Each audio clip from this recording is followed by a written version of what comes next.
Welcome to the Daily Brief, where I'll go over the action in the market for Friday, February 3rd, and then we'll see how things look for Monday, February 6th. We had a down day. The employment situation report came out, and it was a lot stronger than what the market had been expecting. And that's kind of interesting. We were getting into this short and intermediate term overbought situation. We were starting to bump into overhead resistance, and right about that time, in comes an economic report that turns things more negative because it caught the market off guard. It's kind of taken this scenario that maybe the Fed will be able to pause their interest rate hikes. Now they're looking at, now the Fed's not even going to be able to lower interest rates until the end of the year. Well, who knows about that? You can project things out into the future and work with that scenario right now, but it's going to change about 15 times between now and the end of the year. Let's go back and talk about what happened. Right at the open, we had a gap lower open. An hour before the market opened, we had the employment report come out. The futures went even more negative. They had been negative during the night. Well, that led to a gap lower open below S1, which was at 41.51. Prices attempted to rebound. We kept bumping into that unchanged level a bunch of times. That just wasn't happening. That is a built-in resistance level when we're down. We did get above the daily pivot at 41.72, and it looked like things were getting a little bit better, but once we hit that unchanged level, that was as high as we were going to go in Friday's session. As the day went on, we couldn't get above that unchanged level, so prices fell below S1 and then drifted lower going into the close. We were down 1.04%. Volume was still above average. The technicals, they're still positive overall, but we're starting to see what could be a shift. We are hitting some pretty significant overhead resistance, not only on a price pattern, but it could be happening with sentiment. It could be happening with the economic reports, and that could potentially cause a shift because the inflation and interest rate scenario, that's the fixation for the markets. That bleeds over into the earnings per share as well as valuation concerns.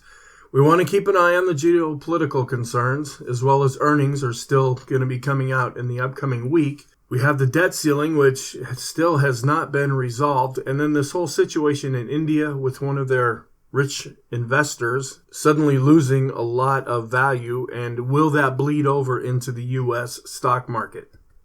Here's the intraday chart where we gapped lower down below S1. We bounced back up a little bit before really trying to go back higher. We made it all the way above the daily pivot. We got up to the unchanged level. Boom. It's like this was a fence that was not allowing price to go any higher than that. It peeked its head through a little bit, but once that wasn't happening, we fell back. We tried to come back up again, and after many attempts to go positive, the market ended up going negative. We dropped below S1 and then drifted lower going into the close. We closed off of the low, so that's somewhat positive, but still, it was a pullback day nonetheless. What are some comments that we can make? Disappointing earnings or guidance that was presented in Friday's session came out from the likes of Google, Amazon, Qualcomm, Starbucks, Ford. Apple had a pretty bad report, but they were down 2%, only to come back and finish Friday with a gain. The employment situation report was much stronger than expected, and I'll go through that. Growth held up better than value. That's positive. Value has really been leading things higher lately, and it's been outperforming growth. Well, in Friday's session, both were down, but growth was down less than value, and I have a little screenshot to show you. The S&P has also generated a golden cross, but now we have to ask, will it last? We're just getting ready to cross. If we turn and go back lower, this could be a fake out. There are millions of investors who wait for the golden cross to go long. They get out when there's a death cross, and I teach that system in the course that you find on the YouTube channel. It works pretty good, but it doesn't mean it's perfect. There are times when we get whipsawed or we get false signals when we get in and think that the market's going to go up, and then it does for a little bit and then turns and goes back down. So we want to be keeping an eye on that. The VIX was down on a down day, which is strange, but the VIX has been acting kind of strange lately. On a short-term basis, we still have the rate of change 20 periods, the stochastics, and the Williams percent R. They're still extreme. They're coming down, but they're still in extreme positive territory. They haven't officially generated an overbought signal until they cross back down below their extreme territory. On an intermediate term basis, we still have the Sean trend meter, the CCI 14 and 20, the percent B, and the RSI 9. Those are coming down too, but they still haven't crossed back below their extreme positive line. On a long-term basis, we still have the moving average study that we'll look at.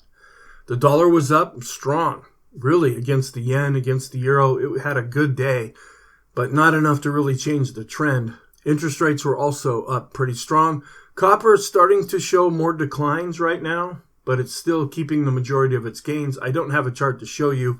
I will be talking about that in the weekly and intermarket analysis video that I'll post over the weekend. The 10 to the 5, the 10 to the 2, the 10 to the 3 month, those are yield curves that have been inverted. We have the 30 to the 5 going back and forth. It was off for a couple of days. Well, now it's back on again as being inverted. Sentiment is extreme positive. It ticked over. One chart that I looked at from IsabelNet had it up at 80 because they readjust this reading periodically. I just look at the closing values. Well, by the time Friday's close happened, we were down at 76, but that's still over the 75, so we're looking a little extreme with that. It had got all the way up to 80. The economic reports I'll talk about on the next slide. As far as our trend, we are seeing a shift now. It's kind of interesting that this is happening right as we're hitting upward resistance and potentially seeing some kind of a pullback or at least an exhaustion. But our trend is positive and getting stronger. The ADX is above the moving average. We finally crossed above 20, and I'll show you that chart. I've switched our bias over to mixed just because of the down day, just because we're hitting resistance, just because we're overbought, both in the short and intermediate term. I decided to switch it over to mixed to see how people react to things over the weekend, and I've changed our momentum to mixed also. Here I'll break down the employment situation report. We had non-farm payrolls. This is the headline number. Came in at 517,000. They expected 190,000. Wow, that was a big difference. The last time we had this report, it was at 260,000. Non-farm private payrolls came in greater than expected as well at 443,000. They expected 175,000, up from the 269,000 that we saw last month. The unemployment rate fell to 3.4%. They expected it to go up to 3.6%. Last time it was at 3.5%. The average hourly earnings went up 0.3% as expected. The last time it was up 0.4%. The average hourly work week, 34.7, came in greater than the 34.4 that they had expected, and also greater than the 34.4 from last month. The IHS Market Services PMI, the final reading, came in at 46.8, a little bit more than the 46.6, not a real influential report. Here is an influential report, the ISM non-manufacturing. We had the manufacturing report earlier in the week. Well, on Friday, we had the non-manufacturing index. It came in at 55.2, a lot more than what they had expected. They had thought that it was going to come out at 50.3. The last time we had this, it was at 49.2. The line in the sand with this report is 50. When we're at 50 and above, that shows expansion. When we're below 50, that shows contraction. Well, we had been in a contraction state. Now, with us going back up to 55.2, we are showing an expansion state. Here's a screenshot of how the value and growth performed. With the large caps, they were down 1.43%, where the growth area was down 0.68%. So that outperformed, or they were down less. You can say the same thing with the mid caps as well as the small caps, and the small cap growth was almost unchanged. Our Ulcer Index is also suggesting, just like our sentiment gauges, we're getting pretty complacent right now. When this goes up, that means there's a lot of fear in the market, hence the name Ulcer Index.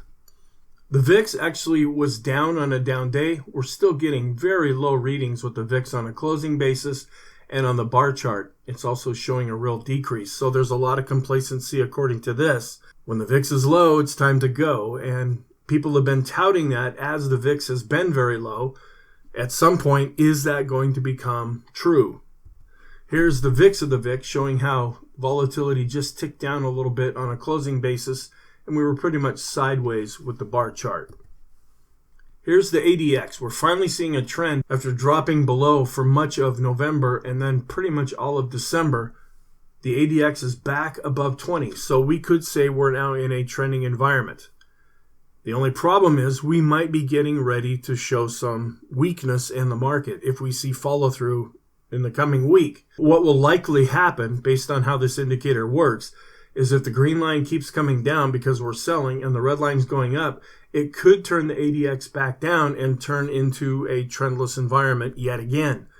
If we do see follow-through strength, we would see the green line go back up and the ADX also start to go up.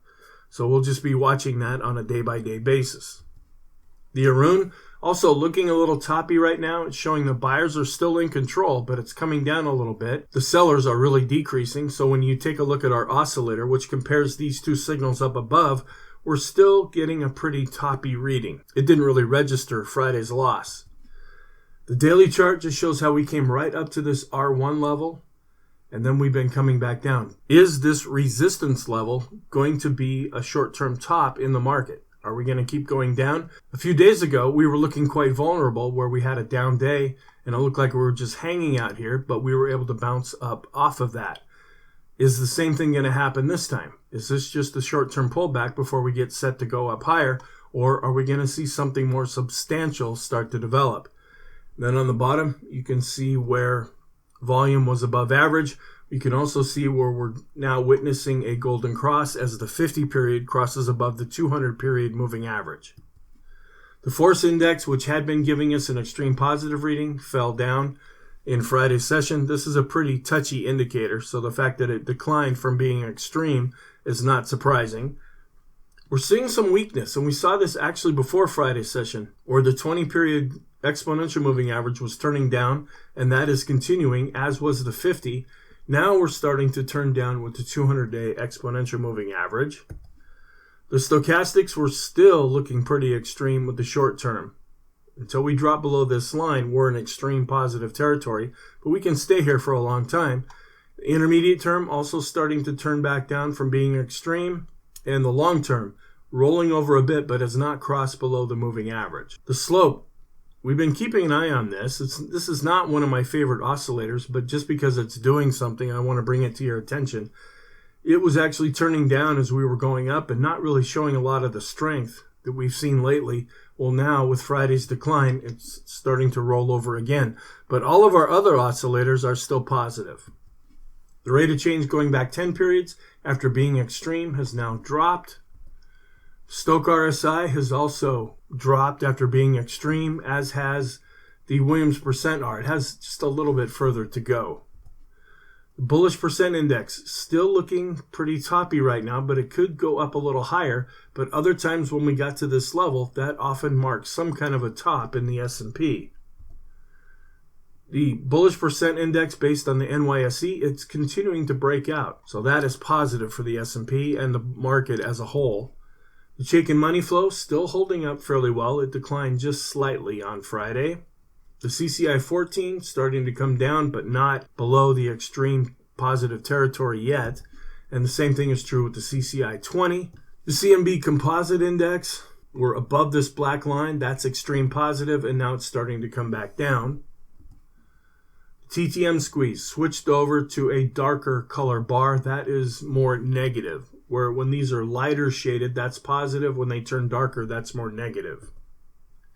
The rate of change going back 20 periods, still looking extreme positive. The short-term fib level, after breaking above this 100% retracement, we're coming back down. We're still above this blue line here, and it's really hard to read the number on that, but we're still above this shorter-term support. And with our longer-term Fibonacci retracement, we came almost up to the 42.13 level. We're still quite a bit of ways from that. The chart makes it look like it's a lot closer before coming back down, so we're kind of in no man's land currently. The swing and trading oscillator based on price and volume are turning lower. They're still positive because they're above zero, but we're starting to see some weakness. We're still above all of the moving averages in our moving average tree. The Elder Impulse system for the S&P is switched back to neutral. The summation index based on price and volume continued to advance, and I drew a red line across here because we could be getting a little bit toppy when you compare the volume. The Sean trend meter still looking fairly extreme positive. And this is more of a momentum indicator. So even on a down day, this continued to go up. It's seeing the strength that we saw earlier in the week. The Chaikin oscillator, after going just barely extreme positive, has now turned back down. The percent B indicator also, after giving us an extreme reading because we exceeded the upper Bollinger Band, has now come back down. So that's an official overbought signal. The RSI, based on 9 periods after going extreme positive, has now come back down. New highs, new lows, still hanging in there. We didn't see a real breakout of new highs in Friday's session, but our 5-day is still going up, and our 10-day continues to go up as well. Advanced decline line, still looking good overall, but saw some weakness based on price and volume. The Copic curve is still barely above the moving average, but still has given us a valid signal in early January that we're working off of. The longer-term moving average study for 150 periods coming down a little bit, but still extreme, as is the 200. The NASDAQ still above its 200-day moving average. It had closed above R1 after Thursday. Well, it broke back down below R1 on Friday. And the same thing is true with the NASDAQ 100. It broke back down. The Qs have now switched back to neutral. And the home builders are pretty much going in step with the S&P. The S&P was down on Friday. So were the home builders. So the ratio is holding up fairly well, and they're having a tendency to go in the same direction. The diamonds are still neutral. The small cap index still above R1. That could be positive, but we just saw a big upward move with the small caps. But for right now, it's still looking positive. And the small cap ratio, the small caps have been outperforming the S&P 500, which is helping this chart. That's the red chart, is the ratio. It's going up, and a lot of times that gives support to the blue line, which is the S&P. The mid caps hit right up here at R1 and are now starting to come back down. So this could be overhead resistance. The high beta stocks really going up strong, but saw a little bit of a pullback in Friday's session. Looking at some of our possible positive scenario charts, the 50-period exponential moving average of the highs minus the lows. I'll keep this on here for a while, but if this starts to turn back down a little bit, I'll take this chart off. But we're still looking positive overall. And times when we were in the red area and then broke up into the blue area, that often gave some really good support to the S&P. Here's also that same chart just showing the upper area in blue, the other area in red. The red line that you can see through here is the 50-period exponential moving average. On this chart, I take the EKG chart away, and here I include both of them together. Here's the NYSE thrust, also giving us a recent signal back in October of 2022. We've been coming up off of that. This is still hanging in there, but this is a longer-term signal as well. Then if you look over on the right, the other times that these signals were generated, thanks to Shivako Capital, we have a perfect track record looking out 1, 2, 3 years. Again, doesn't mean we're going to go straight up. There could be some real bumps along the way, but in the longer-term picture, projecting out, it does look positive. Our staples ticked up just slightly. It's still looking like this is a very valid signal. We spiked up and are coming down, and that has given some really good support to the S&P 500. The S&P continues to outperform the utilities. They were up, so this ratio continues to go up, and that's positive. So what's our outlook then for Monday? The technicals, they're still positive overall. Is this a short-term pullback, or are we looking at a potential reversal? We don't know at this point. We just have to evaluate things one day at a time and then make our decisions. The idea here is to see things before they happen and just to be ready in case we're actually starting to turn and go back down, or are we going to work off some of this overbought condition before we get set to go back up higher? We don't have any economic reports coming out on Monday. We want to keep an eye on all the geopolitical events, inflation and interest rates. That's the fixation for the market. Earnings as they're being released. We may get some more Fed speak here and there. There's none on the calendar that I could find. And then will anything happen with the debt ceiling? Looking at the Stock Traders Almanac statistics, the one that I'm really going to focus on here is for February 6th on Monday. We have pretty positive seasonality across the board. The Dow, the S&P, and the NASDAQ are all up 61.9%, so that's leaning more towards positive. But also remember, there's a 39.1%, I think that adds up to 100, percent chance that we could have a down day. This is just looking at statistics. February tends to be a little bit more positive than negative. We're still working off this 3-0 trifecta for the January barometer, the Santa Claus rally, and the first 5 trading days of the year. And the market still likes that we are split between Democrat and Republican. Looking at our scenarios, can't really go with the down one yet. Even though things are shifting a little bit, we're still above that trend line. And right now, it just looks like we could be working off this short and intermediate term overbought condition. That usually starts that way. What we're going to need to see here going forward, are we seeing a real general shift? You had a lot of people that were pessimistic a few weeks ago that the market just couldn't go up, and it went up. This past week, it looked like everybody was jubilant thinking the market's going to go to the moon. Is that a problem? I have switched to the point where we're going with the up scenario right now. You know my stance, those of you that have been watching the videos for a long time. If you're doing a trend-based strategy and you're looking to possibly initiate that on Monday or early part of this week, I always go in the direction of the market. So if you're looking to go long, I only get in if the market's up. If the market's down, forget it. Wait until the next day. That has saved me so many losing positions over the years. So it's hard to really latch onto this positive scenario until we see what's going to happen on Monday. But the ADX is above 20, so we have to go with that. And the green line's on top. But you could still treat this as a sideways trend because we don't really know what's going to happen in Monday's session. The ADX is strengthening. We are above 20 and it's positive. I want it to stay up there a couple of days. If we were at some kind of a low in the market and starting to turn around, that's one thing. But we've been going up now quite a bit, and the market might be really exhausted right now, and it might be due for a bit of a rest. Or are we going to actually switch over and go to more of a negative stance? Our conclusion, the S&P is positive. It's above that trend line. We're working off the short and intermediate term overbought conditions, or are we looking at a reversal? Short term, positive, but working off the overbought conditions. The same thing with the intermediate term. Long term, we're still positive because we're above the 200-day moving average, and we're just witnessing now a golden cross for the first time in quite a while.